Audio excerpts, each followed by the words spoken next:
वालेकुम welcome back. तो अज की वीडियो का आगाज़ कर रहे हैं। तो वीडियो का आगाज़ करने तो पहले जिन्ने भी मेरे दोस्त मेरे वीर मेरे चैनल पर नवे आए ने मेरे चैनल को जल्दी देना सबसक्राइब कर लो। तो बैल आई घंटी को क्लिक करते आल तो सिलेक्ट कर दो। बहुत शुक्रिया दोस्तों का। तो आप हुण आ गए पट्ठियां च। आप अज की वीडियो का आगाज़ करना है, पट्ठियां तो स्टार्ट करना है। तो देख रहा है सूरज माशाल्लाह आपदे फुल नज़ारे विखा रहा है। तो मौसम भी थोड़ा जहा बदल शदल बने हुए ने, क्योंकि यह जड़ा महीना होंदा बस कदे बदल बन गया कदे ना बने कदे धुप निकल आई। तो बहरहाल अल्लाह खैर करेगा, क्योंकि कनक भी फुल इस टाइम सिट्टे ते आ रही ने। अज की वीडियो का आगाज़ करने।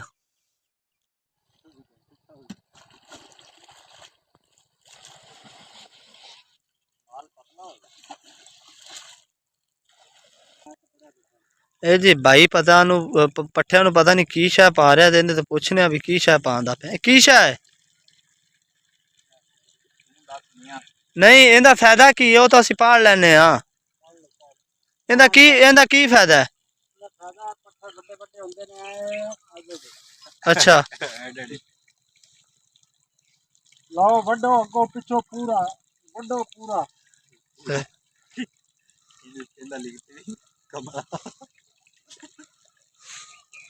किन्ने दिन तैयार हो जाता लो? 5-7 दिन हाथ हौला रख, हाथ हौला रख। हाथ हौला अगे पेट्रोल थले नहीं आंदा पिया, हाथ हौला रख। हाँ ये जी पट्ठे ने इन्हों पानी ला रहा। ते आ सैल्फर पा रहे दिन खाने आए ना। लाओ जी लाओ। आ सैल्फर है जी। मेरा कोई बात नहीं सुन, मेरा कोई बात नहीं सुनता। इहदे उत्ते तां लिखिया होया भी खीरा तरबूज ते खरबूजा ते सेब ते अंगूर ते वगैरह इन्हां चीज़ां दा। बस पढ़ लिया इधरों। अच्छा जी एक बारी पाना पैंदा या जी 4-5 बारी पावना पैंदा हर बारी? हर बार। इनकी की कीमत है, की प्राइस है?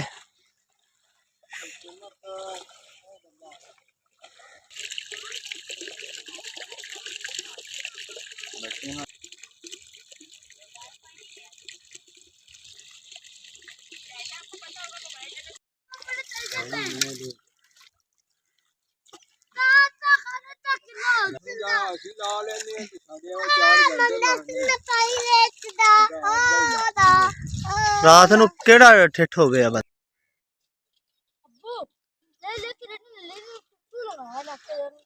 तुसी बन लिया है?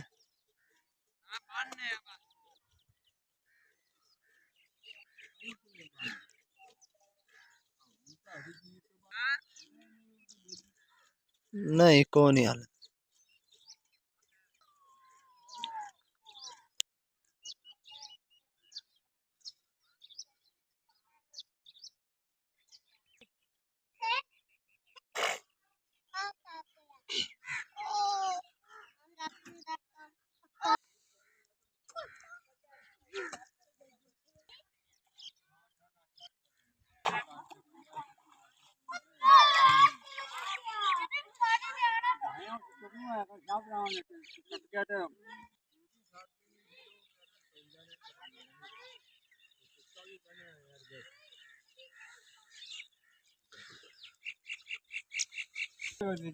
जमीन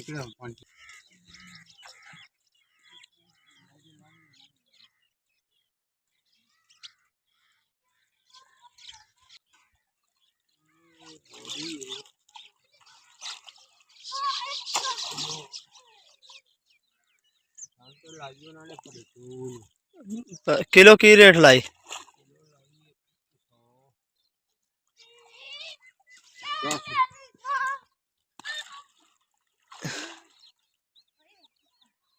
सौ दी बोरी लाई।